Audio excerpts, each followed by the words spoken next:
Hello everybody. Today we're going to look at the limiting chord process. To do that we've got to look at tangents. So the tangent to a curve can be found using calculus.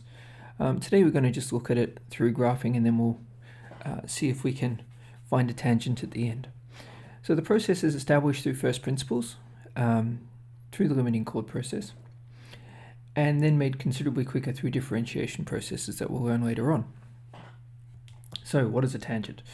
A tangent is a line, here it is here, and it touches the curve at one point, so right here. Now if we could find the equation of this tangent, we could find the slope of it, and therefore we could find the rate of change at a point, which would be quite clever. So over here I have a function, and we can see that as I move the point around the curve, the tangent moves. As the curve gets steeper, the tangent gets steeper.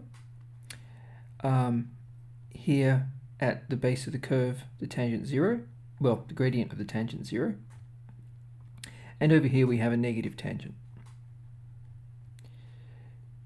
indicating that as the graph changes, the y value is decreasing.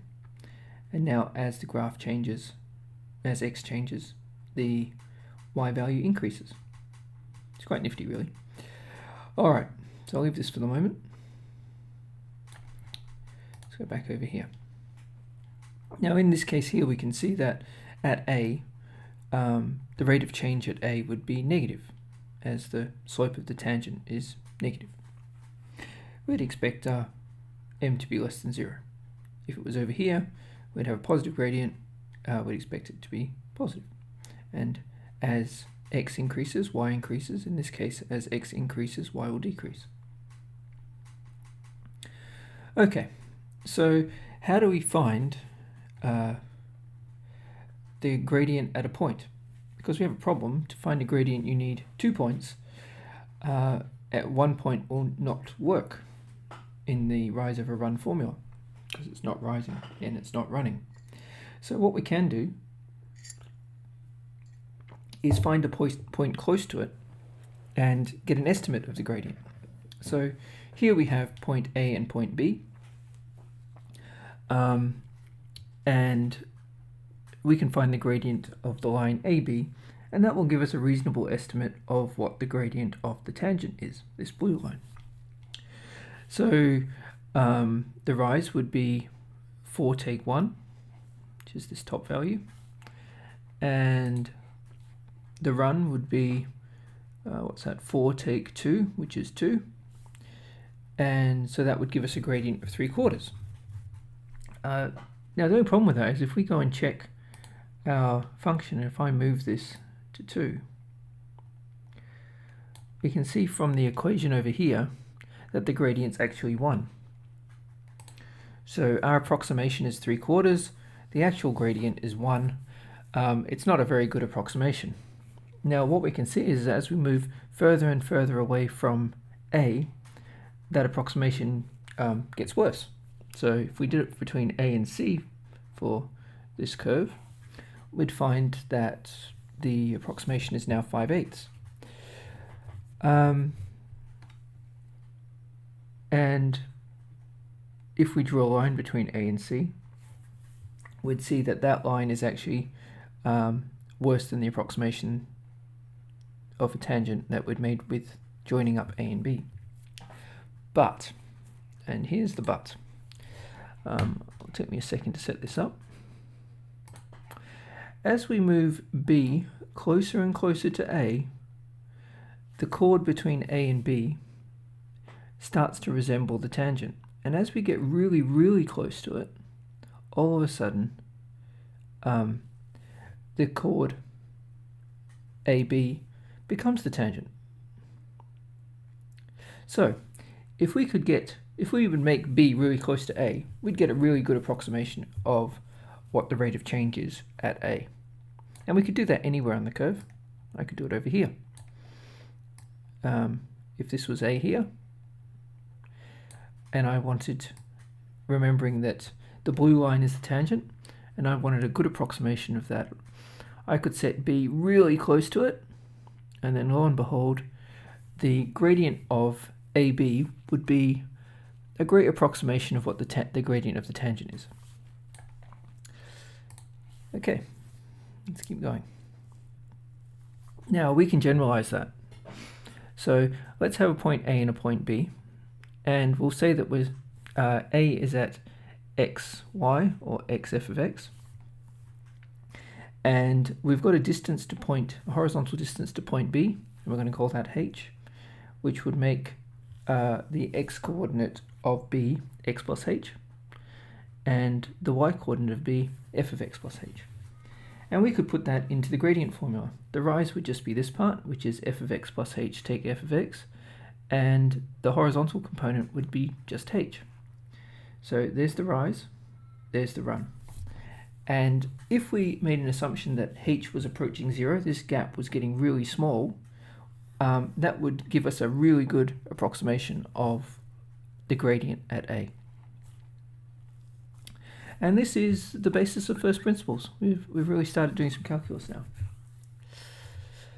So what does that actually look like when we're using it? So let's take the function that we've been looking at all along, which has been f of x equals half x squared.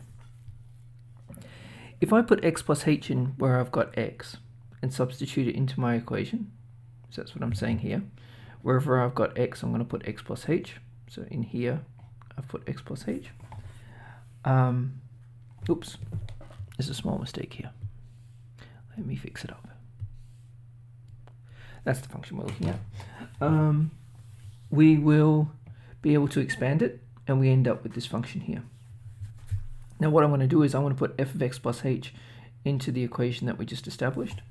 I'm going to put f of x into the equation that we just established, and I've got h underneath as before, which gets us to here.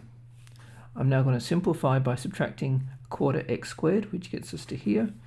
I'm going to factorize h outside, which gets us to here, and then cancel the h's. I could probably do this in one more step.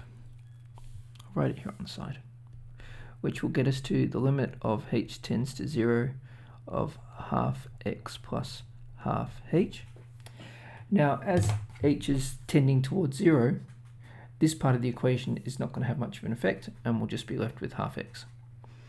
Alright, so once we get to that point, we can say that for y equals a quarter x squared, not half x squared, the gradient, or the instantaneous rate of change at any point on this curve, is a half x. And we can test that, because we can go back to GeoGebra and have a look.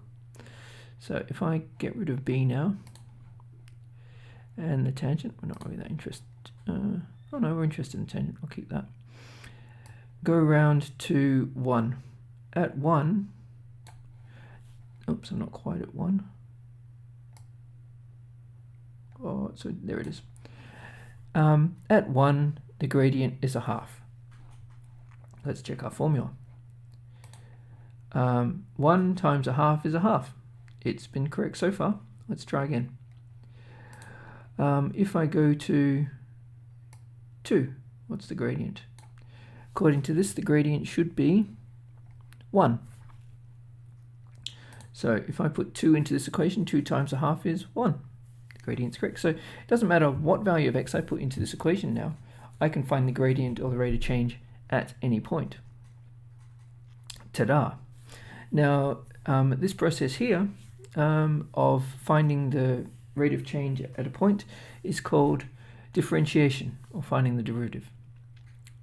Now, if we go back to our original problem of wanting to find the tangent at a point on a curve, if we could somehow find the derivative, and we know that the derivative for y equals a quarter x squared is a half x, because we discovered it here, and we were given a point on the curve to find the tangent, so say it was here at 1, so there, what would the equation of the tangent be? Well, let's do what we know so far. Y equals, oh, let's do this first. The gradient at 1, well, we'd substitute 1 into this equation, that would give us a half. So we now know the m value for the tangent. And if we substitute x equals 1 into this equation here, it will tell us the corresponding y value, which is put 1 in there, that gives us a quarter. So so far we have the gradient and a point, and that's what we need to find the equation of a line. Substitute them into y equals mx plus c to find c. We find out that c equals negative a quarter, and therefore the equation of the tangent at x equals 1 is y equals a half x minus a quarter. And we can go back to GeoGebra and have a look. So if I go down here to 1, it will tell me what. Oh, I'm not quite there. Oh, I need to be more dexterous. Come on, there we go. At x equals 1, the equation is y equal a half x take a quarter, which, funnily enough, is what we discovered. And there you go, a bit of an introduction to first principles, tangents, and derivatives. Thank you, everyone.